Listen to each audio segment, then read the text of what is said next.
آپ فرماتے ہیں کہ ابھی اس کے حضرت عمر فرماتے ہیں کہ وعدے میں 3 دن باقی تھے، میں حضور کے ساتھ تھا، وہ عالم تھا یہودیوں کا، تورات جانتا تھا، تو چوک میں اس نے کھڑا کر لیا اور کھڑا کر کے کہنے لگا نبی کریم صلی اللہ علیہ وسلم سے کہ میرے پیسے دیں۔ تو حضور صلی اللہ علیہ وسلم نے فرمایا کہ ابھی تو 3 دن باقی ہیں وعدے میں، انشاءاللہ وعدے پہ دے دیں گے۔ میں نے جو مضمون چھیڑا ہے وہ میں نے مکمل کرنا ہے، آپ میری بات پہ توجہ کرنا۔ میں کہہ چکا ہوں کہ حضور کو دادا سے بڑا ہی پیار ہے۔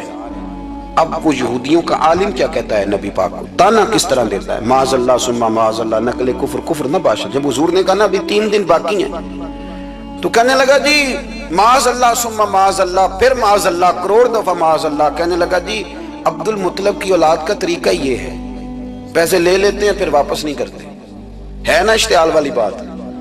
یعنی ویسے ہی آپ کسی کو کہیں کہ تیرے دادے کی اولاد شاری کا طریقہ ہی وہ گرم ہو جائے گا۔ اور اگر یہ کہہ دیا جائے اس ذات کے بارے میں جس سے آپ پیار بھی عشق کی حد تک کرتے ہو، تب تھپڑ تو بنتے ہیں نا 4، اب ڈنڈا تو بنتا ہے نا۔ لیکن میرے نبی پاک اشتعال میں نہیں آتے تھے، مزاج نہیں تھا رسول کریم کا۔ نبی کریم صلی اللہ تعالی علیہ وسلم نے اتنی بڑی بات کر دی کہ حضرت عمر کہتا ہے میں نے یوں کر کے تلوار پہ ہاتھ رکھا اور نکال لی نیام سے باہر، گردن اڑاؤں گا اس گستاخ۔ رسول کریم نے فرمایا عمر یہ تو کیا کر رہا ہے، تیرے تو ذمہ یہ تھا کہ تو اسے نرمی کا کہتا اور مجھے پیسے دینے کا کہتا۔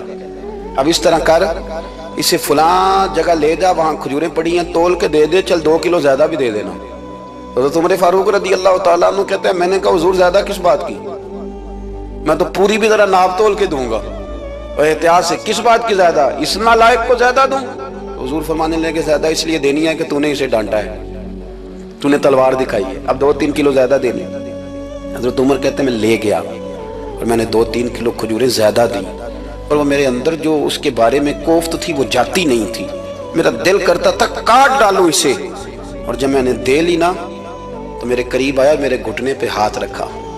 آنسو بڑے قیمتی ہوتے ہیں، ایک کبھی نکلتے ہیں۔ کہتے ہیں جب میرے گھٹنے پہ اس نے ہاتھ رکھا تو وہ یہودیوں کا عالم رو پڑا، کہنے لگا عمر تیرا کیا خیال ہے کہ میں بلا وجہ یہ میں نے بات کر دی؟ کہا نہیں، تو روتا کیوں ہے، پہلے بے ادبی کرتا ہے اب روتا ہے۔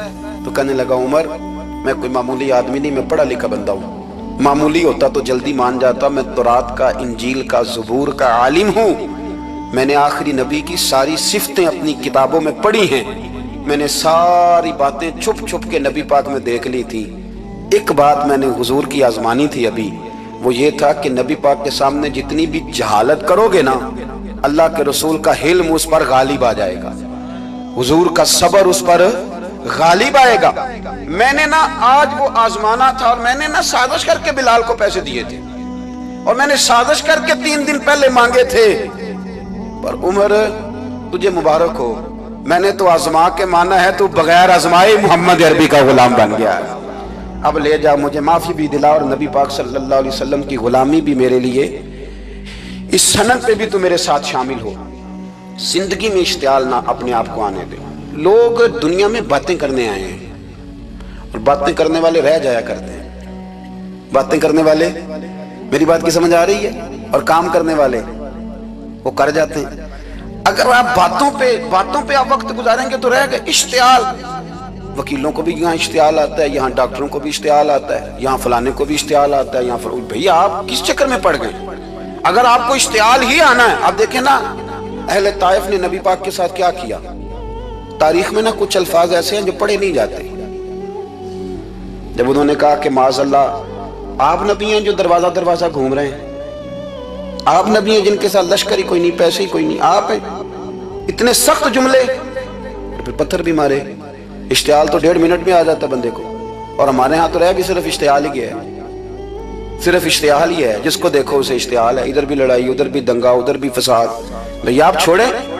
رسول کریم علیہ السلام کو حضرت زید بن حارثہ نے کہا حضور دعا کریں گے تباہ ہو جائے، نبی پاک نے فرمایا لفظ حدیث کے، فرمایا لم ابعث لعانا، فرمایا میں کو تانے دینے والا بن کے آیا ہوں، میں وہ ہوں جو تانا زنی کروں گا، بد دعا دوں گا انہیں۔ فرمایا انما بعثت ہادیا و رحمہ، فرمایا میں تو رحمت بن کے آیا ہوں اور لوگوں کو ہدایت کا راستہ دکھانے کے لیے آیا ہوں۔ زندگی میں کبھی بھی اشتعال۔ ایک بات اور کرنی ہے آپ سے، اس پر بھی آپ نے خاص توجہ کرنی ہے۔ جو ہمارے لیے سرکار کی محتاجی میں سے خیرات ہم نے لینی ہے، وہ یہ ہے کہ نبی پاک صلی اللہ علیہ وسلم کو نا قرآن مجید نے حریص کہا۔ اللہ اکبر، یہاں شاید آپ مجھے کہہ دیں تو میں ناراض ہو جاؤں، لیکن قرآن نے کہا حریص علیکم بالمؤمنین رؤوف الرحیم۔ اللہ کرے کہ ہم قرآن کے الفاظ پر غور کریں۔ حریص علیکم، اے میرے محبوب کے غلاموں، نبی پاک صلی اللہ علیہ وسلم نا تم پر حریص ہیں، یعنی تمہاری بھلائی چاہنے میں جلدی کرتے ہیں، تمہاری بھلائی چاہنے میں۔ یہ ایسے الفاظ ہیں کہ اس سے بڑھ کر میں ان کا معنی نہیں کر سکتا، اگرچہ علماء تفسیر نے حریص علیکم کے کئی معنی بیان فرمایا محبوب کو جلدی ہے۔ بیٹا بھی اماں سے کہتا ہے اماں آہستہ آہستہ میری ترقی ہوگی نا۔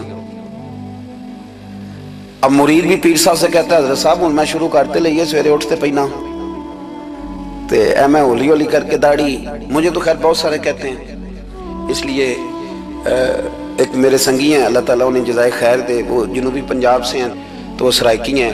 اب ہمیں اللہ نے یہ اعزاز دیا ہوتا ہے کہ ہمارے پاس ہر زبان کا بندہ ہوتا ہے، اس لیے کئی دفعہ اپنی زبان بھی گڈ مڈ ہو جاتی ہے، کیونکہ سب سے بات کرنی ہوتی ہے نا جی۔ تو مجھے کہنے لگے ایک دن فون کر کے پیر صاحب مبارک ہوئے، میں نے کہا کہ خیر مبارک، کیا ہوا؟ کہنے میں ان چھوٹی چھوٹی داڑھی رکھ لی اللہ دے فضل نہ۔ میں کہا چلو میں تیری مبارک قبول کرتی تو مہربانی کریے انہوں کھاد شاد باندھا رہی تاکہ تھوڑی بڑی بھی ہو ہی جائے کہ مبارک ہوئے۔ میں چھوٹی چھوٹی، میں کہا چلو اللہ کریم خیر کرے گا بڑی بھی ہو جائے، حالانکہ داڑھی کا کوئی وزن ہی نہیں ہوتا، کیا ہوتا ہے نہ چھوٹی کا نہ بڑی کا، اللہ سمجھنے کی توفیق عطا فرمائے۔ باہر کا جو بات عرض کرنی ہے اس کی طرف آتا ہوں آپ حضرات سے۔ حریص علیکم، بھئی ہر بندہ کہتا ہے میں آہستہ آہستہ چلوں گا، لیکن نبی پاک صلی اللہ تعالی علیہ وسلم نے شوق رکھتے میری امت کو جلدی سے خیر ملے، جلدی سے۔ آپ دیکھیں نا ہم نے نا اصل میں سنی تقریریں، سنانے والوں نے سنا دیں، بس وہ ٹھیک ہے ایک نظام ہے، لیکن کبھی کبھی نا ہم الجھ جاتے ہیں، اڑ جاتے ہیں کہ یار ایسے بھی ہوتا ہے۔ نبی پاک جلدی کرتے ہیں اپنی امت کو خیر دینے میں، جلدی۔ حضرت ابو ہریرہ نے حافظہ مانگا تو فٹافٹ دیا حضور۔ حضرت جابر ابن عبداللہ نے کہا حضور گھر میں غربت ہے تو فرمایا یہ کلو لے جا، کھول کے نہ دیکھنا کھجورے، کھاتا رہنا ختم کوئی نہیں ہوگا۔